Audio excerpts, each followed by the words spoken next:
How was your workshop? Oh, it's interesting. I got there and I was there for the, long story short, I didn't go. I was there for 20 minutes and I had to go away. I have no idea what that was. Yeah, oh yeah. Actually, that's pretty significant. Myself and Sumaru got bailed out. They had to scramble a little bit. So, I think who they have down there giving the talk that They night? never, I've asked and I've never been invited. They're so It's okay. I know they're really into storytelling stories. That's all it should, right? yeah, but would that be perfect for you to go there and lead the way? I've never been asked to read a true story in my life. But, yeah, You do it. today. My talk today is called Feeding the Beast. But It's good, it's happening. Jake. Good man, hang in there. All right. Sorry.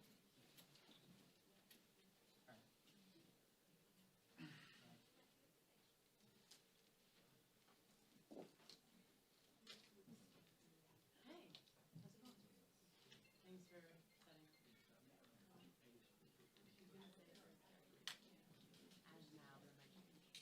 As now, then I can, if not right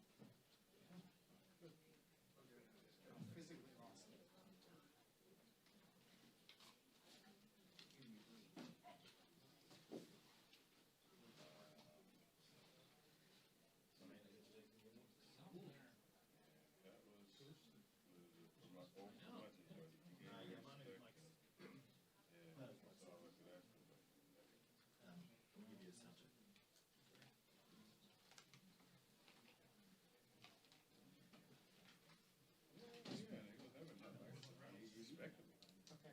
I'm on a rush, you might check. 1, 2, 3, 4, 5, 6, 7, 8, 9, 10. I'm on a rush, you might check. All right. You've been here. You young buck. I know, right? Yes. Yes. Exactly right. No.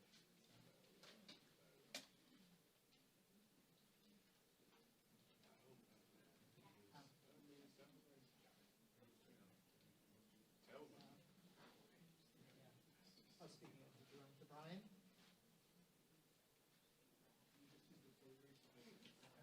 Yeah. I was in touch with Pat, do you? I said, I keep in touch about him, do you?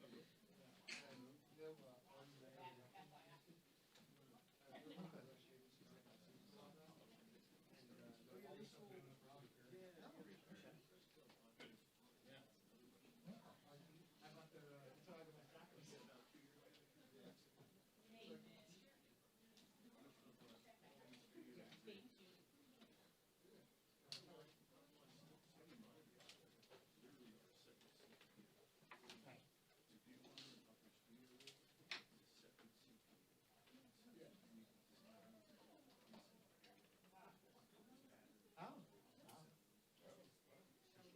Okay. Way down. How you doing? Good, good. So did they tell you? Okay. Yeah, mine is here now. Okay. Oh, just on the other side. Okay. Right. I wasn't there last year. This is my second year. That's wild. I had to work the election. This year, I didn't want to get stuck in the whole plan. So what do you stand? Stand right in your chair if you want to, man, and we can roll straight. Well, the problem is that people may be walking and how do you like, Hey. orders are coming in. Not that it's making the shot. I'm like, Me too. I got to I could also just stand right up here, and then when he comes, I'll be like, all right, let me see that, and I'll just walk down. I'll do it that way. What's your resolution to pick up some type of, Brooks, you need us to move? No, I like you then. yeah, you want to get us up? No problem. That's it. Or one of those.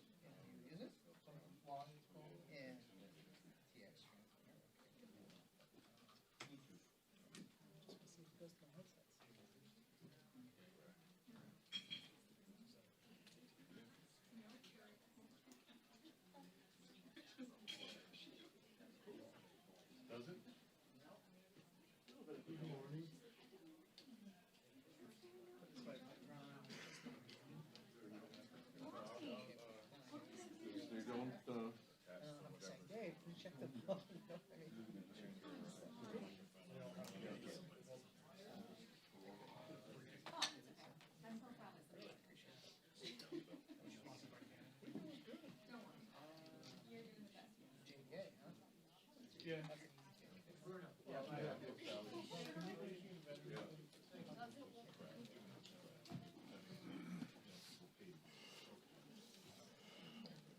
Oh, oh.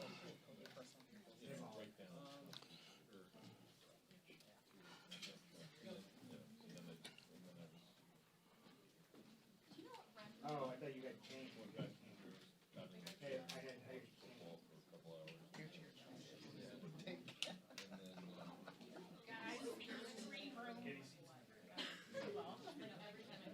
No, no, Tim picked me in the studio for tea. Yeah, just flagging, sounds like, speed jumps. 253, excuse me. 253.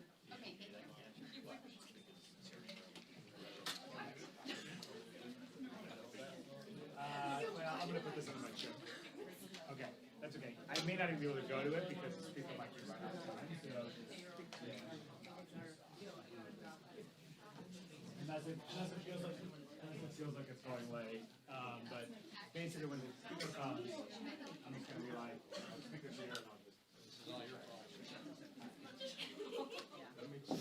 Yeah.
It's on, yes, it's on.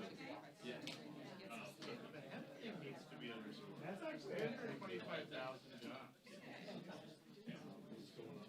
There's a provision in this that would outlaw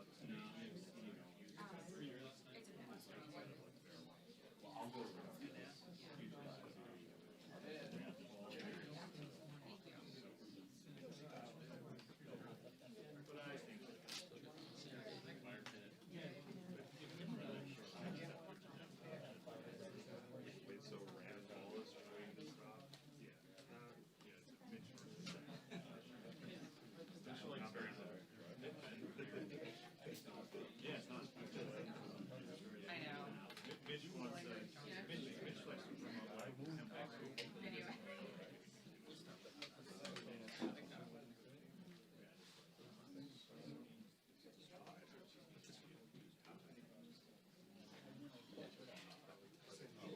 Yeah. It feels like this.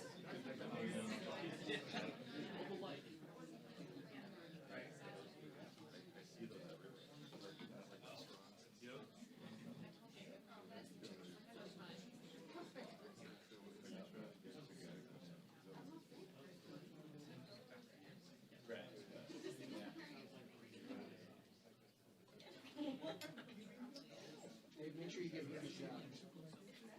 Brooke, make sure you give me a shot.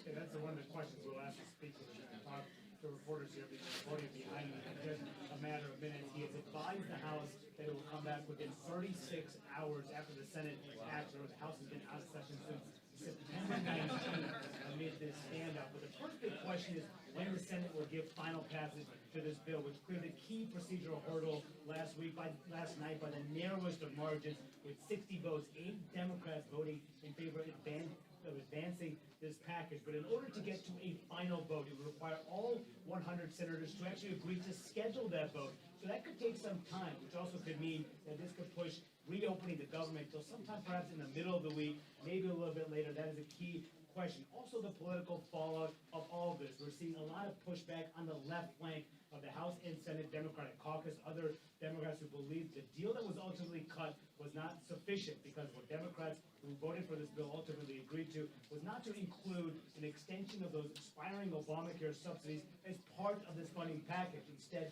they agreed to a standalone vote, a separate vote on this issue. They got a commitment from the Republican leader in the Senate to have a vote on that by the second week of December. I caught up with Senator Tim Kaine, one of those 8 Democrats who voted for this plan, and I asked him whether or not he believed the shutdown fight was worth it.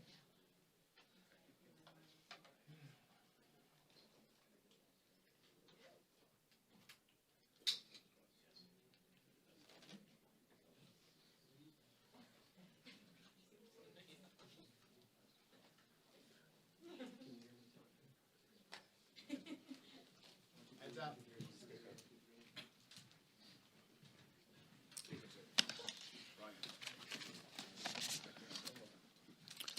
Good morning, everybody. I'm very thankful to see you all this morning. I'm thankful to welcome you to what appears to be the beginning of the end of the longest government shutdown in U.S. history, as shameful as that is. I don't think it's coincidental, you know how I think, but it's after 40 days of wandering in the wilderness and making the American people suffer needlessly, some Senate Democrats finally have stepped forward to end the pain. It appears to us this morning that our long national nightmare is finally coming to an end, and we're grateful for that. At least some Democrats now finally appear ready to do what Republicans and President Trump and millions of hardworking American people have been asking them to do for weeks.